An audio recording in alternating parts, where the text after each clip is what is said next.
Welcome to the second devlog for the indie TTRPG of Hearth the Harrowing that we're making here at InCharacter Games. This devlog, we're going to focus in on the struggles of making an indie TTRPG and what we're doing to kind of overcome those struggles and give ourselves motivation to make this long-term project. And along the way, about the last third of the video, we'll also talk a little bit about the upcoming next project that comes after of Hearth the Harrowing's core book. So stay tuned for that. Making an indie TTRPG is definitely a struggle. If you've seen my video on breaking into the tabletop role-playing game industry, I'll link it up in the corner, then you know what I'm talking about already. If you're making an indie game, you have to do everything, or you have to hire somebody to do the things that you're not willing to do.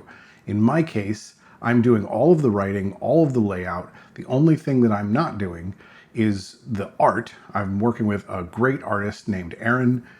She's doing all of the art, other than a few pieces that were done at the beginning of the project by a couple of different artists that I worked with. Erin is doing everything else. And my wife is also helping out on some of the digital marketing side of things, but that's it.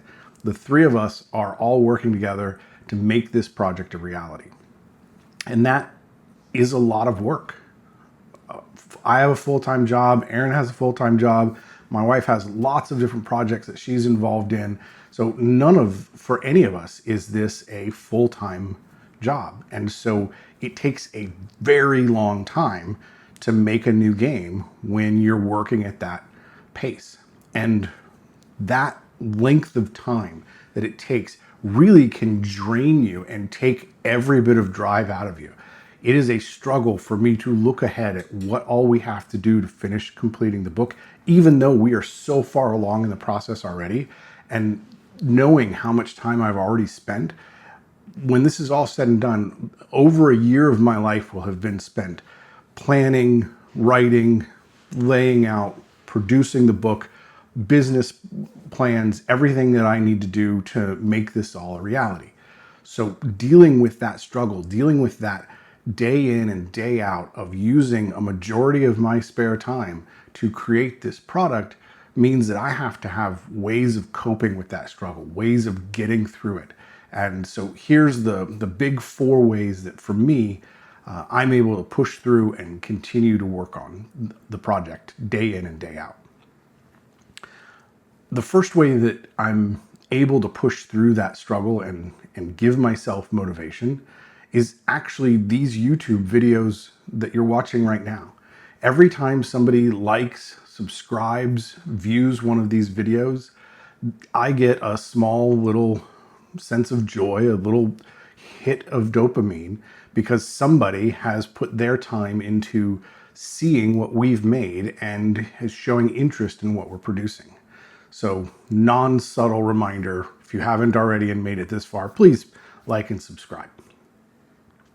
The next thing that helps me push through all of the struggle to get this done is playtesting. I have a playtest group that meets every other week, but with adult lives happening, sometimes that is closer to once a month.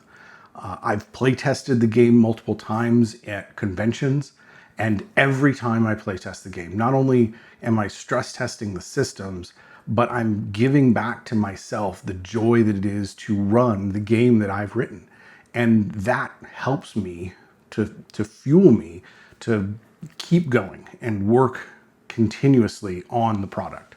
So super helpful to playtest the game and see other people enjoying it and get that feedback on what's going on with the game. The next thing that I use to help push through that struggle is receiving art from Erin. Erin she's doing about an art piece a week, give or take. And again, she's doing this in her spare time, so that pace is phenomenal. Erin, thank you so much for the work you do for the project. And every time she drops another art piece to me, I get the joy of taking that art piece that I've helped to art direct and come up with Erin what's going to be in that piece. And then I get to take it and drop it into the layout of the book. And there is nothing more satisfying than that. Seeing the words that I've written come to life in visual format, seeing every page spread after page spread come to fruition is just, is such a joy. For example, take this hireling picture that we're looking at right now. When I got this, the rough for this, I was over the moon. I immediately responded to Erin, yes, perfect, exactly what we talked about, exactly what I'm looking for this spot. This is great, perfect, no notes. Within a few hours, she had inked it and finalized the art piece, and I was able to drop that art piece in and finish this page spread. So super motivating for me every time that happens. The fourth and final way that I motivate myself to push through the struggle and make this product a reality is by writing. Now, I've told you before that the writing for this book is done. We're in edits and layout and art, and yeah, while that does include some rewriting and that sort of thing, the majority of the writing is complete. And I got into all of this because I'm a writer. I want to write. I want to share my ideas with people and get people to play the game that I've made. And so the thing that I fall back to when I need to refuel myself and give myself more creative energy is to go back to the writing well. And so since the core book was done, what am I going to write next? Well, if you've been following us, you know that the game is a hex crawl sandbox style game. And that means I have a huge sandbox that I need to write. So what we're going to do is we're going to chop that sandbox up into pieces, and I'm going to release 32-page individual chunks of the sandbox, a region of the land of Erasian where people can place their of Hearth and the Harrowing game.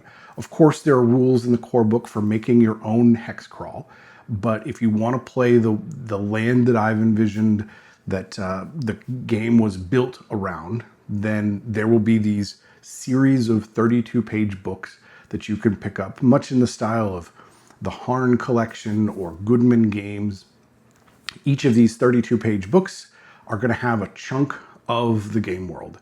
In this case, the first one is called In the Shadow of the Southwall, and it details a large group of hexes in a river valley where in the middle of it, well, not in the middle, in it, there is a key adventure site where the players can discover some big bad guys that are waiting to try and take over the area, and it's up to the players and the heroes to stop them.